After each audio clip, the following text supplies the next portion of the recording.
Edward Bernays is known as the father of spin, the nephew of Sigmund Freud, the inventor of the modern form of public relations.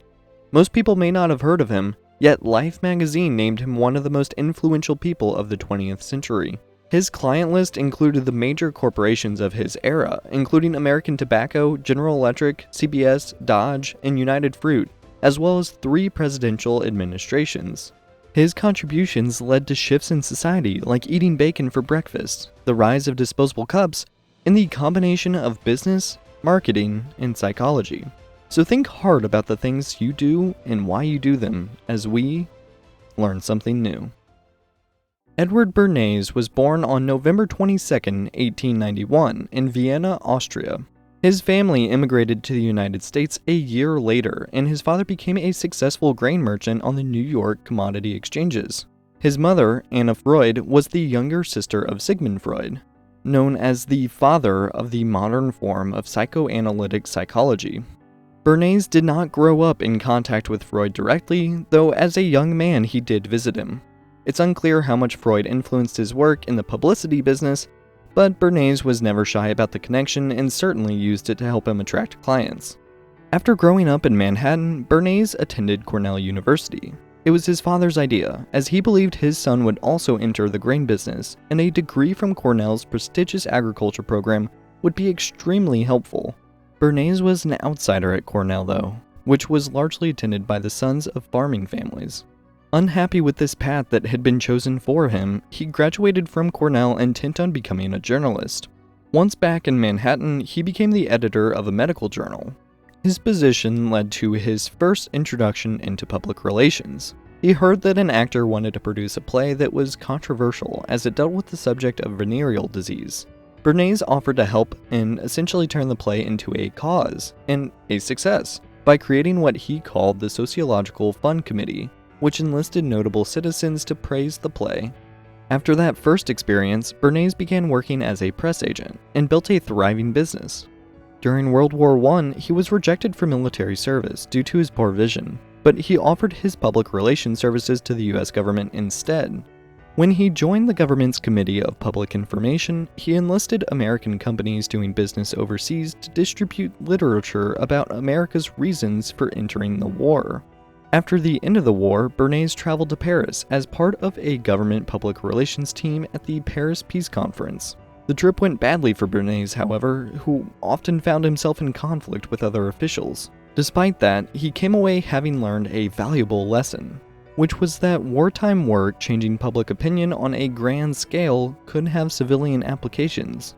Following the war, Bernays continued in the public relations business, seeking out major clients. An early triumph for him was a project for President Calvin Coolidge, who projected a stern and humorless image. Bernays arranged for performers to visit Coolidge at the White House. Coolidge was portrayed in the press as having fun, and weeks later he won the election of 1924.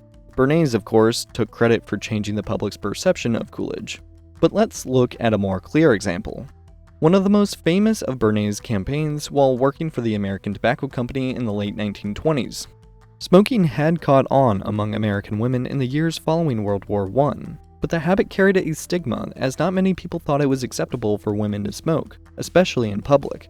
The first approach Bernays took was by spreading the idea through various means that smoking was an alternative to candy and desserts, and that tobacco helped people lose weight, but those tactics weren't quite effective. He followed that up in 1929 with something more extreme, spreading the idea that cigarettes meant freedom. Bernays had gotten the idea from consulting with a New York psychoanalyst who studied the work of his uncle, Sigmund Freud. Bernays learned in his studies that women of the late 1920s were seeking freedom, and he intended to use smoking as a symbol that represented that freedom. To find a way to convey that to the public, Bernays hit upon the stunt of having young women smoke cigarettes while strolling in the annual Easter Sunday parade on Fifth Avenue in New York City. He set up for women to smoke near landmarks, even arranging for a photographer to shoot images, just in case any newspaper photographers missed the shot. The next day, the New York Times published a story on the annual Easter celebrations, and a subheadline on page 1 read, "Group of girls puff at cigarettes as a gesture of freedom." The article noted that about a dozen young women strolled back and forth near the St. Patrick's Cathedral, ostentatiously smoking cigarettes. When interviewed, the women said that the cigarettes were torches of freedom that were lighting the way to the day when women would smoke on the street as casually as men, and the sales to women were quick to follow. From there, Bernays' career was launched into extremes. He helped Procter & Gamble sell more soap by launching a soap carving contest, something that would become an annual event lasting decades. And when the Beechnut Packing Company was suffering lagging sales in one of its key meat products, bacon, he jumped on board. In his book Propaganda, Bernays wrote about his campaign to increase bacon sales. While past ad campaigns would have worked to flood ads with discount coupons in the hopes that consumers get into the habit of buying a product, even after the discount was removed, Bernays asked himself, who influences what the public eats? Rather than trying to sell or advertise his products directly, he turned to experts his consumers trusted to tell the story. He highlighted a problem for consumers and let them find their way to his product as a solution, surveying physicians and asking them whether they would recommend a light breakfast or a hearty breakfast. Physicians overwhelmingly recommended a hearty breakfast, paving the way for Bernays to convince Americans to swap their usual juice, toast, and coffee for the now ubiquitous all-American hearty breakfast of bacon and eggs. Today, 70% of bacon is eaten for breakfast. Bernays became a mainstay of public relations.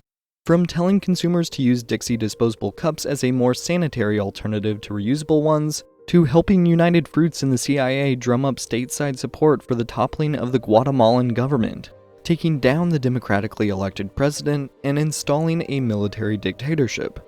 Even those who spoke out against him had a hard time attacking his results, instead going after his character, saying his legacy is one of extreme cunning, but his work was guided not by a moral compass, but the mere demands of his clients.